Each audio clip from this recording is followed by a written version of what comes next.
पूर्वांचल का महत्वपूर्ण जिला गोरखपुर कभी अपराधों पर सुर्खियां बटोरता रहा, कभी औद्योगिक क्षेत्र के विकास में, लेकिन इधर विगत 15-20 वर्षों से गोरखपुर की ख्याति चिकित्सा क्षेत्र में बहुत ज़्यादा फैल रही है और वो ख्याति धीरे धीरे चिकित्सकों के अकर्मण्यता और बेईमानी से कुख्यात होता जा रहा है। गोरखपुर से रेफर किए गए मरीज जब लखनऊ पहुंचते हैं तो वहाँ के चिकित्सक यहाँ के चिकित्सकों की पद्धति पर सवाल उठाते हुए कहते हैं कि मरने के बाद वहीं रह जाते, यहाँ आने की क्या ज़रूरत है। किसी शायर ने 2 पंक्तियाँ बहुत ही शानदार लिखी हैं कि जितनी है दया धर्म पुलिस लेखपाल माँ, उतनी ही दया धर्म बड़े अस्पताल माँ, रोगी का खून चूस कहे लई जा लखनऊ, जब कोई कसर रह न गई इंतकाल माँ। नमस्कार, बेधड़क खबर देख रहे हैं आप, मैं हूं विमलेश शुक्ल। पूर्वांचल का गोरखपुर केंद्र बना हुआ है मेडिकल हब का।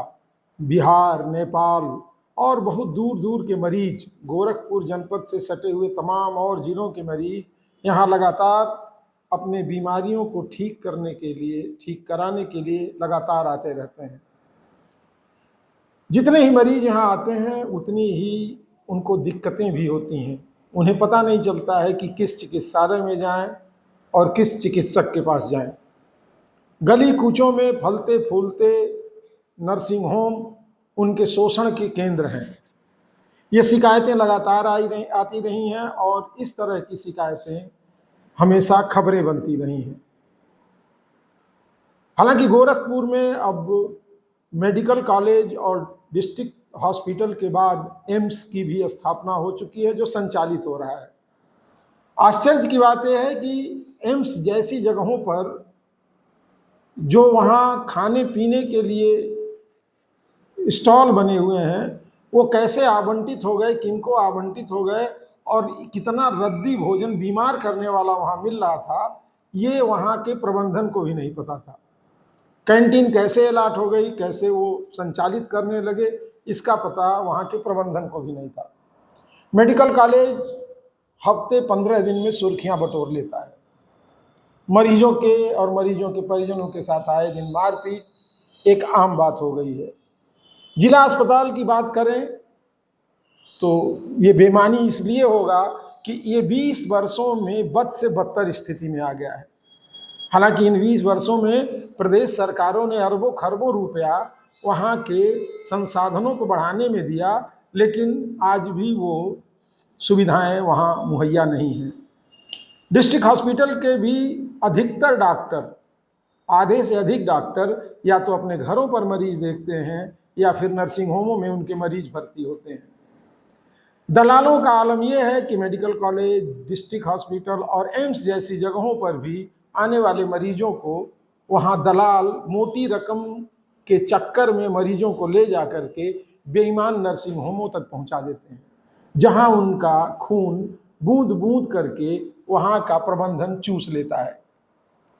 इस तरह की आए दिन होने वाली घटनाओं के बावजूद प्रदेश की कमान संभालने वाले और गोरखपुर से जुड़े मुख्यमंत्री योगी आदित्यनाथ इनके ऊपर कोई ठोस कदम नहीं उठा पा रहे हैं। बेकाबू होते ये डॉक्टर हैवानियत की हदें पार कर रहे हैं।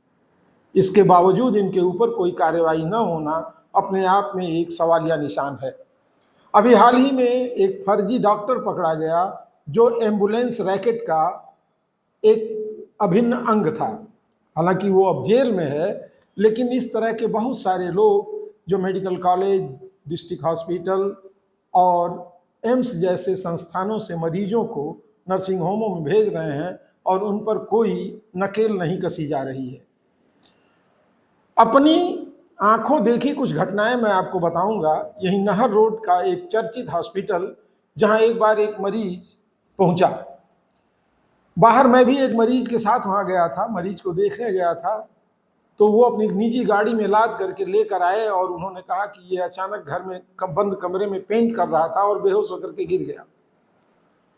उस मरीज को लोग बाहर ले आए। वहाँ अस्पताल में जो सबसे छोटे दर्जे के कर्मचारी हैं, जो सफाई कर्मी थे, नर्स तक भी नहीं थे, नर्सिंग स्टाफ भी नहीं था, और उन्होंने उसे उठाया, स्ट्रेचर पर लादा और आपस में बात करते हुए कहा कि ये तो आईसीयू का केस है, और ले जाकर आईसीयू में डाल दिया।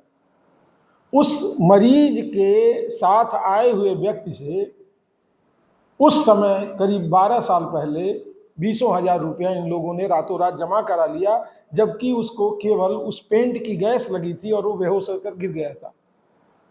दूसरी घटना इसी तरह की थी कि जब रात को 10 बजे गोरखनाथ चिकित्सालय के लिए एक देवरिया से मरीज आया था। चूंकि थोड़ी बहुत जानकारी चिकित्सकों के साथ रहते हुए मुझे भी हो गई है लक्षणों के आधार पर, तो मैंने उनके परिजनों से बात की तो उन्होंने कहा कि ये बड़बड़ाते हैं। मुझको लगा कि हो ना हो सोडियम कम हो गया होगा या मानसिक बीमार होगा। खैर उस रात तो एम्बुलेंस वाले, जब उनसे मैंने पूछा कि यहाँ कैसे पहुंचे, तो उसने कहा कि 4 बार पूरे शहर का चक्कर लगाकर एम्बुलेंस वाला ला करके बार बार इसी अस्पताल पे रोक रहा था, इसलिए मुझे मजबूरन मरीज की स्थिति देख करके भर्ती कराना पड़ा। उन्होंने बताया कि ये बड़बड़ाते हैं, उल्टा सीधा बोलते हैं। तो मैंने कहा देखो, अब जो तुम्हारा पैसा यहाँ लग गया, बाकी यहाँ से फुर्सत लो और जा करके किसी सामान्य से चिकित्सक को दिखाओ और उससे कह देना कि जरा इसकी ठीक से जांच करें, नमक की कमी से भी इस तरह का हो सकता है। उसने मेरा उस समय फ़ोन नंबर लिया और 1 हफ्ते बाद घर जा कर के उसने फ़ोन किया कि 50,000 तो मेरा बर्बाद हो गया नर्सिंग होम में, लेकिन ये 100-200 की दवा में ही हमारा मरीज ठीक हो गया। तो ये घटना मैं इसलिए बता रहा हूं कि आप लोगों का सरकारी तंत्र पर भरोसा नहीं है। सरकारी तंत्र भ्रष्ट और अव्यवस्थित इसलिए होता जा रहा है कि आम जनता और विशिष्ट लोगों का ध्यान सरकारी सिस्टम से उठता जा रहा है, जबकि हकीकत ये है कि सरकारी सिस्टम में जो चिकित्सक हैं उनसे ज़्यादा समझदार और होशियार चिकित्सक आज भी नर्सिंग होमों में नहीं हैं। आप अमूमन देखेंगे तो ये कई नर्सिंग होमों का अगर आप दौरा करें तो एक नाम के कई डॉक्टर हर नर्सिंग होम पर बाहर बोर्ड पर आपको चस्पा मिलेंगे। भर्ती, जांच और तमाम तरह की चीज़ों में आपसे बेफजूल पैसा ये नर्सिंग होम वसूलते हैं और आपकी खेती बाड़ी, जेवर, गहने तक बिक जाते हैं। इनसे बचने के लिए ज़रूरी है कि आप अपने सिस्टम के बाहर न जाएं। सरकार पर तो आपका भरोसा रहा नहीं, और भरोसा नहीं रहा तो उन्होंने भी भरोसा करना छोड़ दिया। शिक्षा के स्तर पर भी यही बात है। हमारे प्राथमिक विद्यालय, सरकारी स्कूल धीरे धीरे बंद होने की कगार पर हैं, जबकि शिक्षित और प्रशिक्षित अध्यापक वहीं हैं। इस खबर के माध्यम से एक जागरूकता कह लीजिए, ये मैं चाहता हूं कि जन जागरूकता भी फैले, क्योंकि अगर आप जागरूक नहीं होंगे तो आपको लूटने वाले लुटेरे ऐसे ही एकदम बावर्दी आपको आसानी से अपने घरों में बुला करके लूट लेंगे। सावधान रहें, सतर्क रहें, और इस तरह की खबरों को देखने के लिए हमारे चैनल को फॉलो करें। अगर आप YouTube पे देख रहे हैं तो सब्सक्राइब करें। नमस्कार।